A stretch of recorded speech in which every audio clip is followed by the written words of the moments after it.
Hi, this is Eric Martin with BoardGameGeek. I'm here with Ian Brody from Griggling Games. Hello. And we'll be looking at Victory or Death. Yeah. Blah. Okay.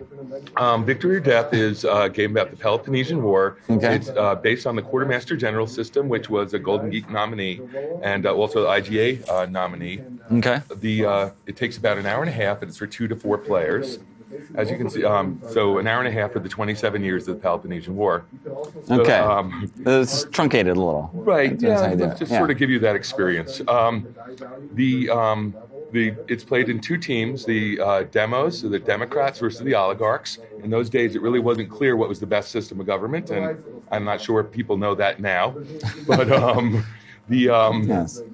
We'll leave that to side. That's okay. right. I don't know if that's a question that ever be answered anyway. Yeah, right. No, it never got answered. Things evolve over time. No, I mean, and I've got a Neoplatonist friend who's just a total oligarch. Okay. Never mind.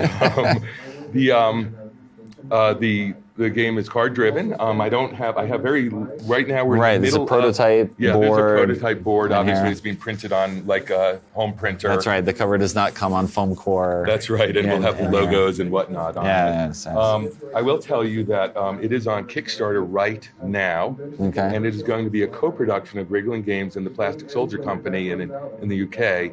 So I'm kind of basically repping it here as the designer, and he's going to be making the game. Because I don't know how to make plastic minis, and he does. Right. So this is the cool plastic minis that we hope to.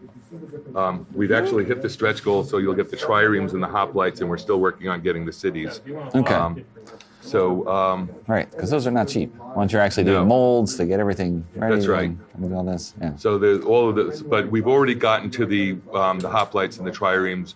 And there's a lot of stretch goals. The cities would be the one that I feel like if we get those 3, I'm happy as the designer, and I'm happy as the designer either way to have it see it come to life after so many months of working on it. So can you give an overview of the actual gameplay? So we're working. Sure. We're in teams. Right.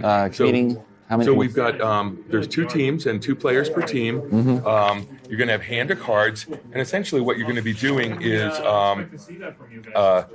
playing a card on your turn, and you may then possibly spend a card to put a card face down, prepare a card, and then you're going to draw up. And you have to, supply is very important in this game, like in Quartermaster General, so you need to keep your hoplites and your triremes in supply or they'll disappear. And it's essentially victory point, as you can see, the victory point track driven game. At the end of the 15 rounds, whoever has the most victory points will win. Okay.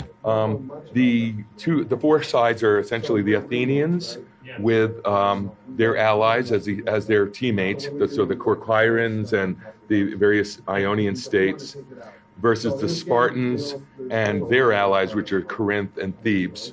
So that there were hundreds of city-states, so they've all been sort of like essentially assigned to one of the 4 powers. Right. The game is extremely fast playing. A typical turn will take about 30 seconds. Like Quartermaster General, it's a little bit more activity because of that, both being able to prepare a card and play a card, but it still should go rather rapidly. I felt that with 4 players instead of 6, I could add a little bit more activity per turn, and I also felt that Peloponnesian War would probably appeal to a kind of a heavier gamer who would want a little bit more to do during their turn. Okay. What else can I say about it is if you're into the history, you'll be very rewarded. It's one of these things where there's a lot of little teasers so that you'll find that some of the card titles will give you a little hint about what it's supposed to represent. And if you drill down, then you're going to get even more rewards. If you are a college student and you have to write a paper on Thucydides, it is a good chance you do not have to read the book, but you can just buy the game, read the card titles. Just be aware that the quotes may be truncated and don't have all the ellipses, so you're going to have to look those up. Not that I'm encouraging plagiarism. That's an interesting warning there. Yes. And if you're a college professor, you better buy a game just to make sure what your kids are getting. Okay. All right. Okay, how's that for a hard sell? All right, thanks very much for the overview. Sure.